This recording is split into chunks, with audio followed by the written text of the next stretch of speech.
Shalom Bapak Ibu. Shalom. Apa kabar? Oh, luar biasanya khusus sekali. Kita bersuka cita pada pagi hari ini walaupun situasi hujan ya. Jadi tidak menjadi kendala bagi kita untuk terus menikmati persekutuan yang indah bersama Tuhan. Baik, saat ini kita akan sama-sama belajar firman Tuhan dari seorang tokoh yang bernama Rasul Paulus. Saya ajak Bapak Ibu untuk membuka Alkitab dari Roma pasal 8 Roma pasal 8 ayat 18. Lalu selanjutnya 2 Korintus pasal 4 ayat 16 sampai 18. Lalu dilanjutkan pasal 5 ayat 1 sampai 10.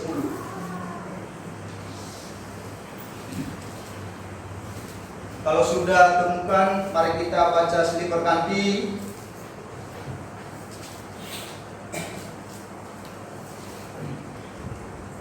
Saya membacakan ayat yang genap, Bapak Ibu membaca ayat yang ganjil.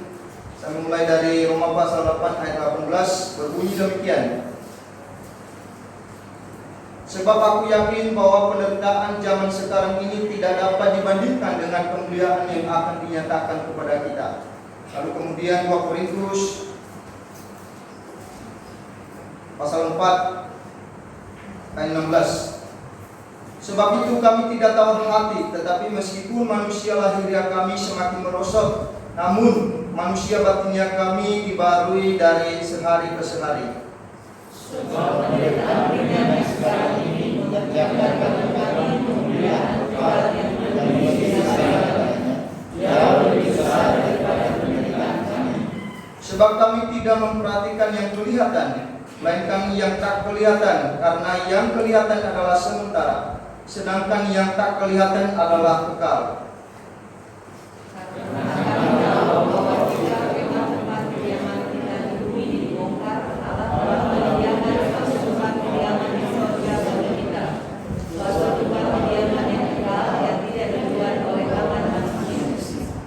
Selama kita di dalam kemah ini, kita mengeluh karena kita rindu mengenakan tempat kediaman surgawi di atas tempat kediaman kita sekarang ini.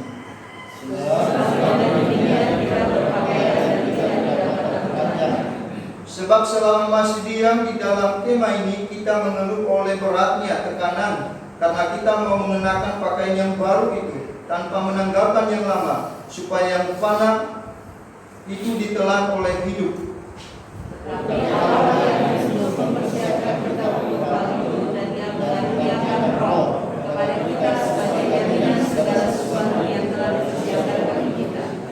Maka oleh karena itu hati kami senantiasa tabah, meskipun kami sadar bahwa selama kami mendiami tubuh ini, kami masih jauh dari Tuhan.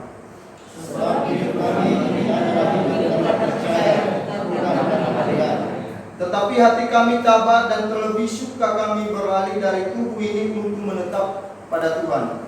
Sebab itu juga kami berusaha agar kami diam di dalam tubuh ini maupun kami diam di luarnya, supaya kami benar kepadanya.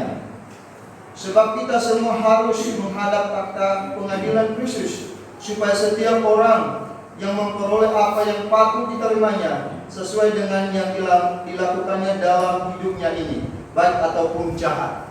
Demikian pembacaan firman Tuhan. Tema kita di pagi hari ini, bertahan hingga hari kedatangannya.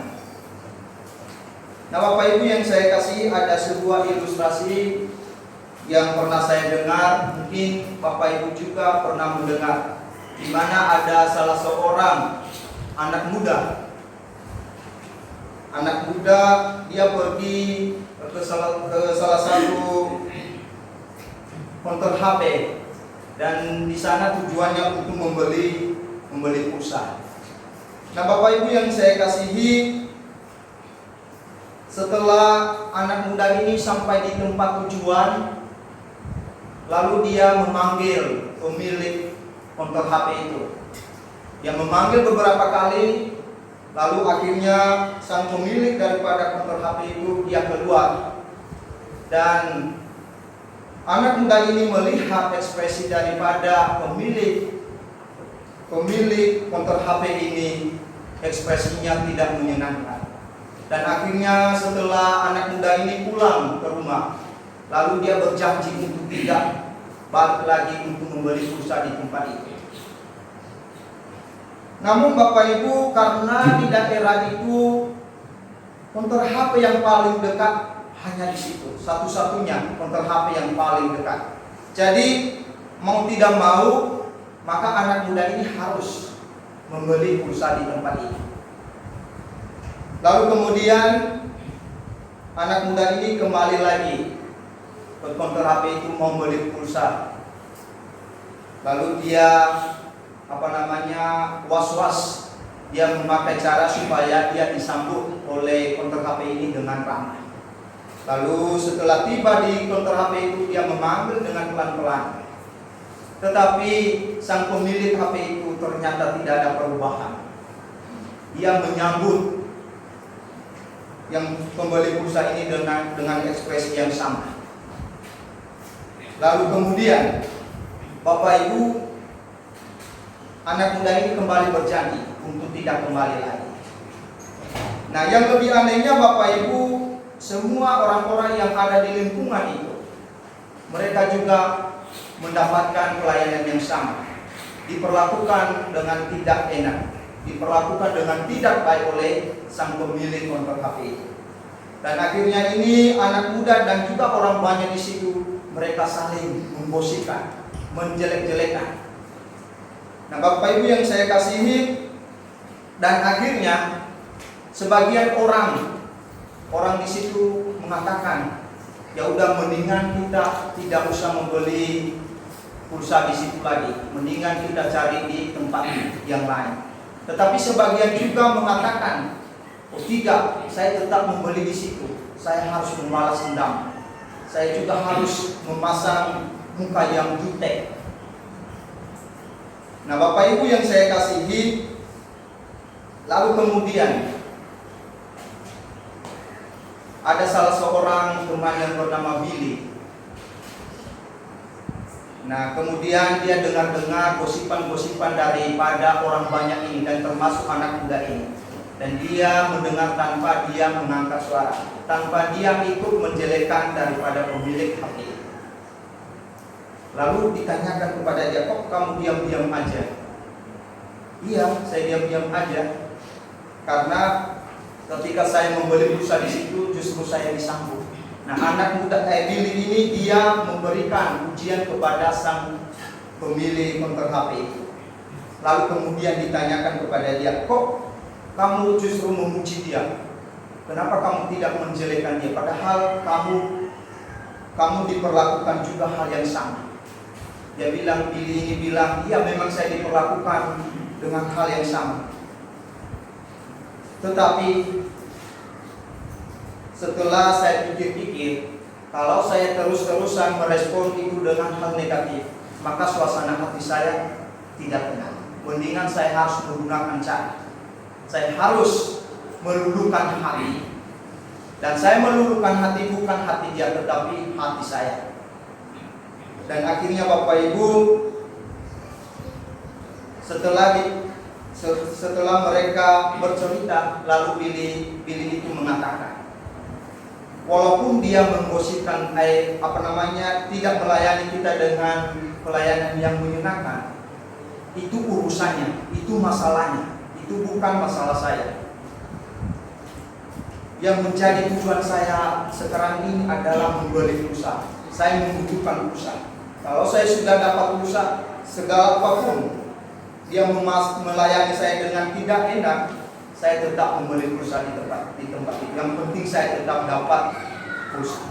Nah, Bapak Ibu yang saya kasihi, apa yang perlu kita ambil hikmat daripada cerita ini? Walaupun Billy ini diperlakukan dengan tidak baik, tetapi dia mengambil suatu hikmat. Dia tidak memandang sang pemilik konter HP itu, tetapi yang dia pandang adalah ia dapat pulsa. Dia memiliki tujuan yang jelas, yaitu membeli pulsa. Jadi diperbolehkan dan dia untuk membeli perusahaan. Nah, Bapak Ibu yang saya kasihi, bila saya bertanya kepada Bapak Ibu, apa yang membuat Bapak Ibu mampu bertahan di dunia ini? Kalau Billy tadi dia bertahan walaupun pemilik daripada konter HP itu diperlakukan dengan tidak baik, tetapi dia tetap bertahan. Nah, saya mau tanya sekarang kepada Bapak Ibu, apa yang membuat Bapak Ibu bertahan di tengah-tengah dunia ini? Yang sementara eksistensi kita di tengah-tengah dunia ini tidak pernah luput daripada penderitaan, permasalahan, badai hidup, dan serba kekurangan. Nah, tentunya dalam menanggapi hal ini Bapak Ibu, pastinya Bapak Ibu memiliki kualifikasi yang berbeda-beda. Saya tidak tahu seperti apa kualifikasi dari Bapak Ibu di dalam menanggapi setiap permasalahan dan penderitaan yang Bapak Ibu alami. Saya tidak tahu seperti apa. Apakah Bapak Ibu sudah memiliki pengertian yang benar mengenai penderitaan yang Bapak Ibu alami? Atau sebaliknya, Bapak Ibu memiliki konsep, memiliki pengertian, mengatakan bahwa memang orang Kristen itu harus menderita.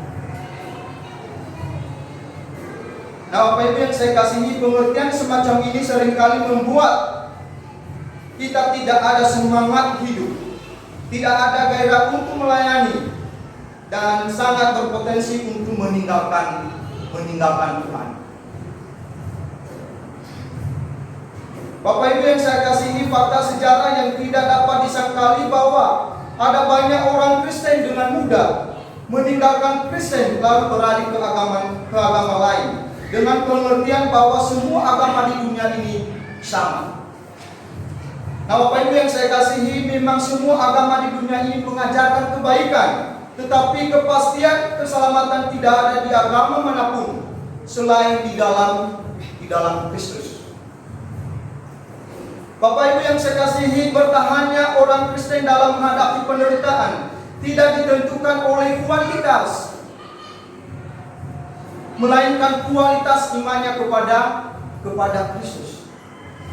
Bapak Ibu yang saya kasihi, ada banyak orang Kristen yang sudah sekian lama menjadi Kristen, namun tidak memiliki pengertian yang benar, tujuan dan arah hidup menjadi Kristen. Kekristenan bukan hanya sekedar agamawi, melainkan Kristen ibarat seorang pelari yang memiliki tujuan yang jelas dan pasti. Seperti halnya yang dikatakan Rasul Paulus kepada jemaat di Filipi, "Aku melupakan apa yang telah di belakangku dan mengarahkan diri kepada apa yang di hadapanku, dan berlari-lari kepada tujuan untuk memperoleh hadiah, yaitu panggilan surgawi dari Allah dalam Kristus Yesus." Nah, Bapak Ibu yang saya kasihi, kacamata yang digunakan oleh Rasul Paulus di dalam melihat setiap penderitaan yang dialami adalah kacamata iman dan pengertian yang benar tentang kebenaran. Sehingga situasi dan kondisi apapun yang menyeret dia di dalam penderitaan, maka hal itu dianggapnya sebagai kasih karunia. Seperti halnya yang dikatakannya kepada jemaat di Filipi, bahwa sebab kepada kamu dikaruniakan bukan saja untuk percaya kepada Kristus, melainkan juga untuk menderita untuk Dia. Nah, Bapak Ibu yang saya kasihi, mari kita sama-sama melihat hal-hal yang membuat Rasul Paulus ini bertahan di dalam menghadapi penderitaan. Poin yang pertama, Bapak Ibu, kekuatan spiritualnya. Nah, Bapak Ibu yang saya kasihi, saya percaya bahwa Bapak Ibu yang sudah berkumpul pada saat ini, tentunya kita semua mengetahui kisah daripada Rasul Paulus ini. Dia adalah rasul yang begitu tangguh dan begitu semangat di dalam melayani Tuhan. Namun di sepanjang pelayanannya Bapak Ibu, kita dapat melihat bagaimana dia terus mengalami penderitaan. Dan tentunya penderitaan yang dia alami Bapak Ibu jauh lebih berat daripada penderitaan-penderitaan yang kita alami saat ini.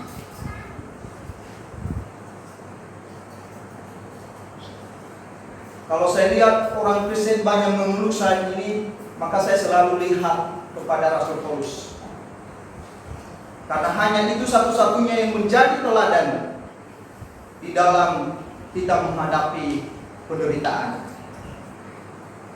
Hampir semua surah-surah yang ditulis oleh Rasul Paulus ini mengisahkan penderitaan yang dialami.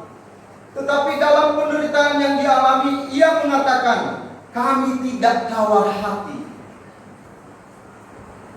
Sekali lagi, dia mengatakan, kami tidak tawar hati.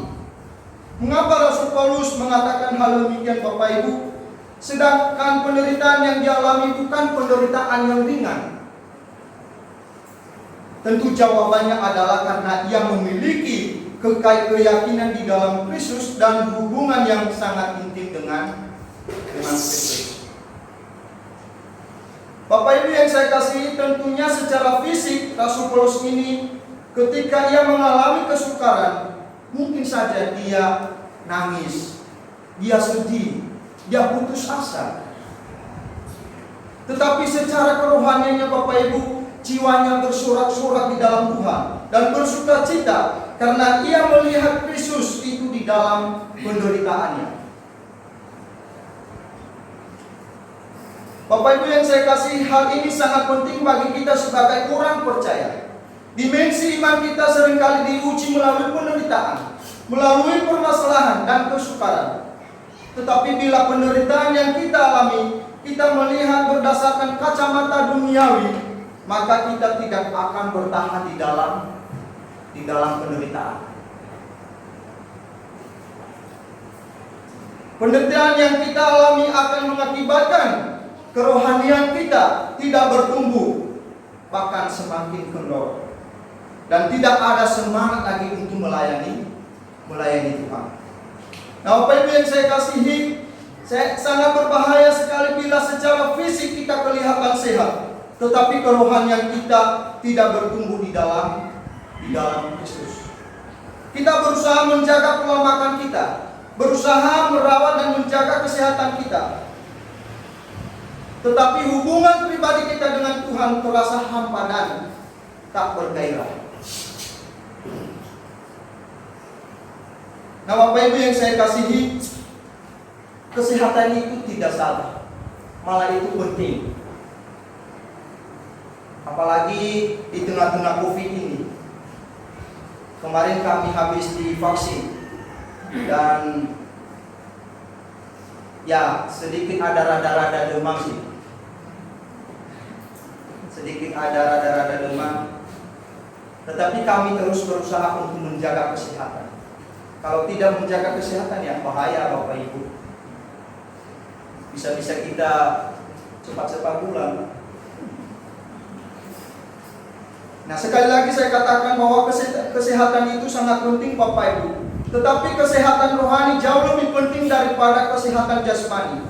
Itulah sebabnya Rasul Paulus berkata kepada Timotius, latihlah dirimu beribadah. Latihan badan itu terbatas gunanya, tetapi ibadah itu berguna dalam segala hal, karena mengandung janji baik untuk hidup ini maupun untuk hidup yang akan datang. Lalu kemudian pun yang kedua yang perlu kita pelajari daripada Rasul Paulus ini, yaitu karena ia melihat dengan pasti kemuliaan kekal yang akan diterimanya. Kita bisa baca di ayat yang ke-17 itu. Dikatakan di situ, sebab penderitaan ringan yang sekarang ini mengerjakan bagi kami kemuliaan kekal yang melebihi segala-galanya, jauh lebih besar daripada penderitaan kami. Nah, Bapak Ibu yang saya kasihi, penderitaan yang dialami oleh Rasul Paulus, dia anggap itu sebagai penderitaan yang ringan, yang hanya sementara. Tetapi di bagian lain, kalau kita melihat Bapak Ibu, Rasul Paulus ini ditindas, dianiaya dan dihempaskan. Tentunya kalau kita melihat penderitaannya itu Bapak Ibu, pasti bagi kita itu sangat berat, mengerikan, ditindas. Namun semua hal yang dialaminya itu dianggapnya sebagai masalah yang sedikit. Karena ia melihat penderitaan itu sedang menolong dia untuk menerima kemuliaan yang kekal. Bapak Ibu yang saya kasihi, kalau Pak Denny Siregar melihat penderitaan orang Kristen berdasarkan kasih, maka saya pikir bahwa hal ini tidak mutlak menjadi acuan yang membuat orang Kristen itu bertahan di dalam penderitaan. Karena kasih daripada manusia itu sangat rapuh dan tidak selamanya, Bapak Ibu. Jadi ketika kita melihat penderitaan berdasarkan kacamata pengharapan dan kemuliaan kekal, maka ibaratnya kita seperti orang yang sedang terjun di dalam dunia perlombaan, pertarungan yang menantikan sebuah penghargaan.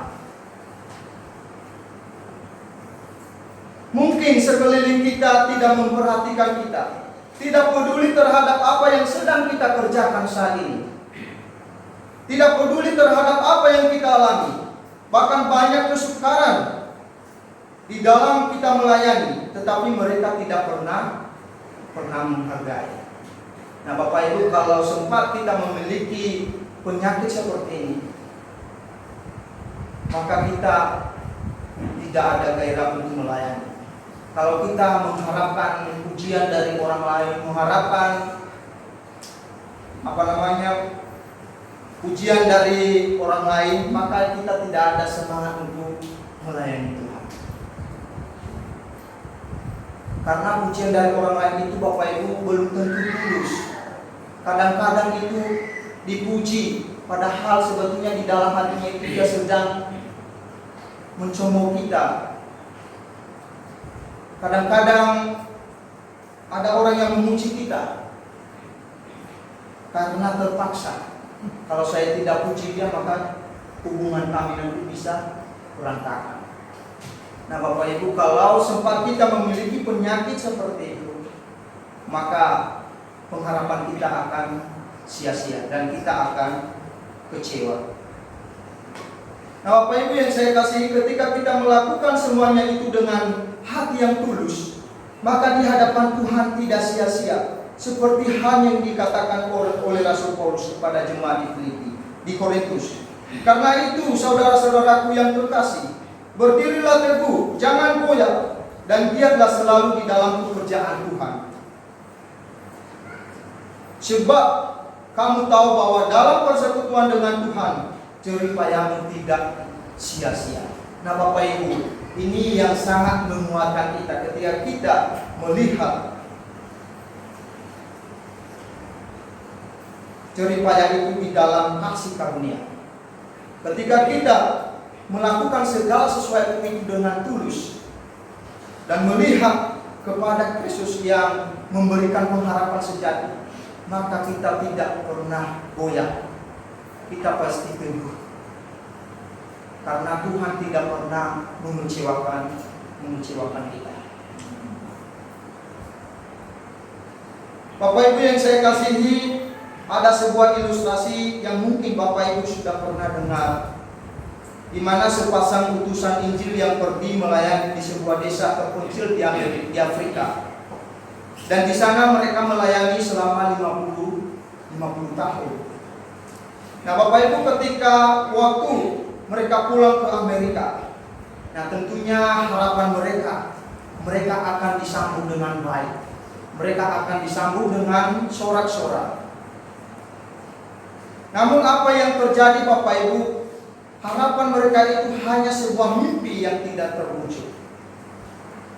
Justru ketika mereka pulang dari Afrika, Bapak Ibu, tidak ada seorang pun yang menyambut mereka. Karena kesalahpahaman mereka terhadap kedua sepasang ini. Jadi kepahitan ini terus-menerus berkembang di hati daripada sang suami. Nah, jadi karena kepahitan terus yang dia keluhkan sang suami ini, maka istrinya ini sudah mulai ilfil. Dia sudah mulai muak terhadap suaminya ini karena terus mengeluh kepada suaminya.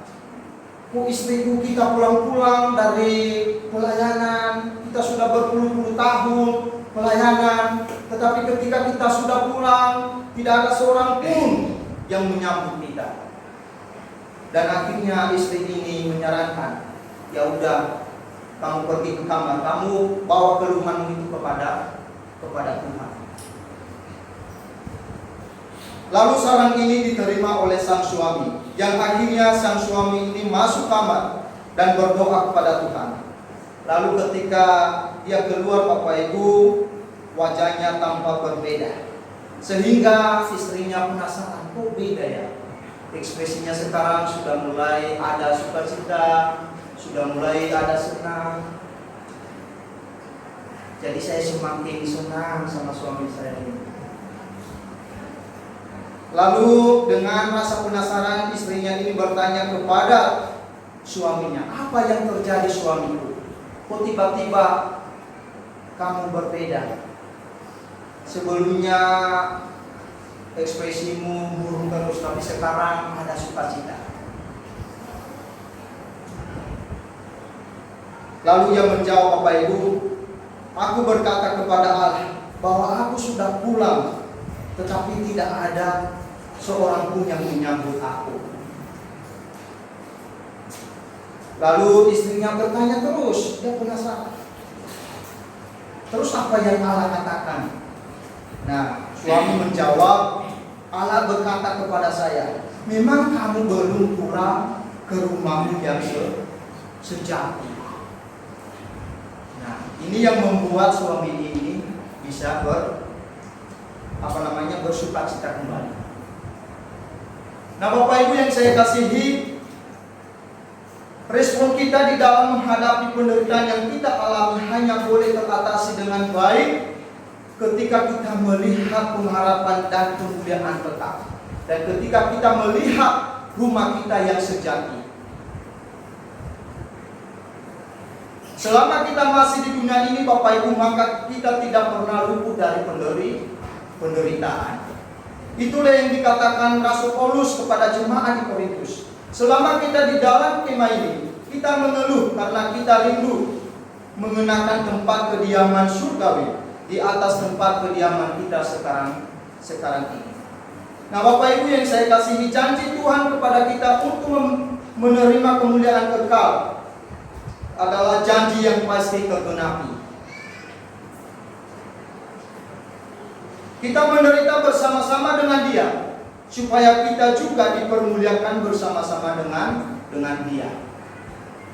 Nah, sebetulnya berita ini bagi kita, Bapak Ibu, berita yang menghibur. Sekali lagi saya katakan, ini berita yang menguatkan dan meneguhkan iman kita kepada Tuhan di dalam kita menghadapi penderitaan.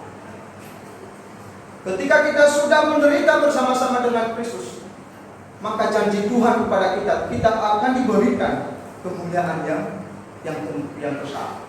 Kita akan dipermuliakan bersama-sama dengan Dia. Lalu poin yang ketiga, Bapak Ibu, yang perlu kita pelajari daripada Rasul Paulus ini. Mengapa Rasul Paulus ini begitu kuat di dalam menghadapi penderitaan?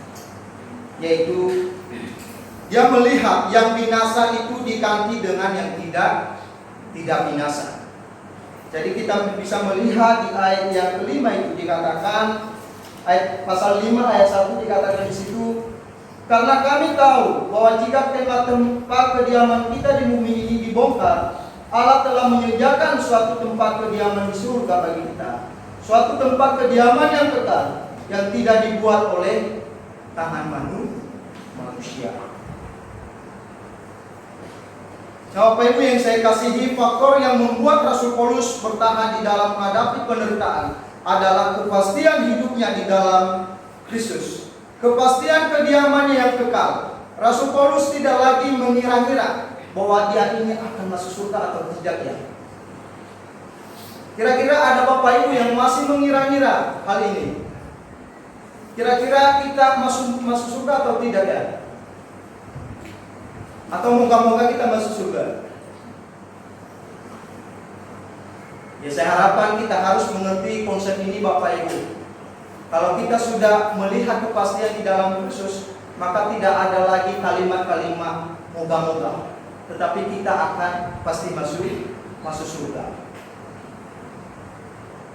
Sekali lagi saya katakan bahwa ketika Rasul Paulus melihat hal ini, yang binasa diganti dengan yang tidak binasa, maka dia tidak mengira-ngira lagi.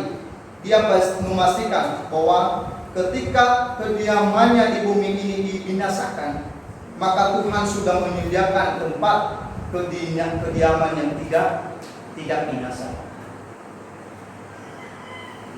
Walaupun tubuh ini nanti binasa Bapak Ibu, tetapi Tuhan memberikan kita tubuh kemuliaan yang tidak binasa. Bapak Ibu yang saya kasihi, memang sebagian orang kematian itu merupakan sebuah peristiwa yang menakutkan. Setuju Bapak Ibu? Bapak Ibu pernah membayang-bayangkan kalau besok saya mati ya? Kira-kira pernah berpikiran demikian? Lalu Bapak Ibu sudah mulai ada ketakutan. Atau misalnya udah ada gejala-gejala corona, lalu Bapak Ibu sudah mulai ada ketakutan. Jangan-jangan saya besok ini dipanggil.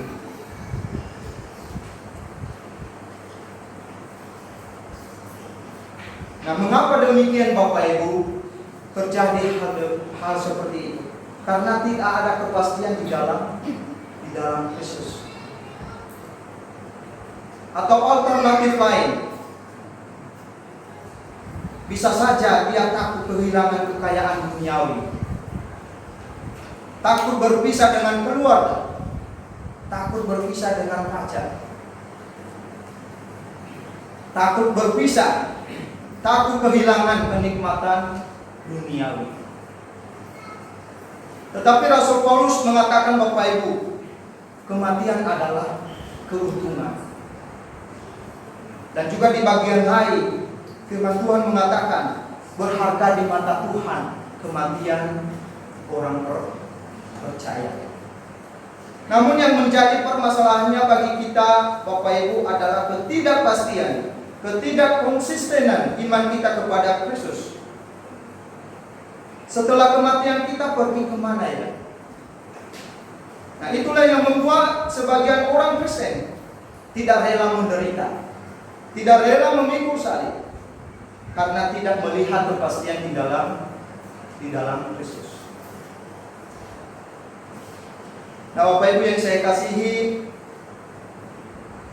di akhir khotbah saya pada saat ini saya mengajak Bapak Ibu, mari kita sama-sama menanggapi setiap penderitaan yang kita alami dengan melihat kepastian di dalam Kristus. Melihat kemuliaan yang kekal dan berpusat kepada Kristus, sehingga pada akhirnya kita bertahan dari berbagai macam penderitaan dan kesusahan dan permasalahan, bahkan bertahan hingga hari kedatangannya. Dan pada akhirnya Yesus menemukan kita tetap setia, dan Dia berkata kepada kita, "Hai hamba-Ku yang baik dan setia, masuklah dan turunlah di dalam kebahagiaan Tuhan." Amin. Tuhan memberkati. Mari kita berdoa.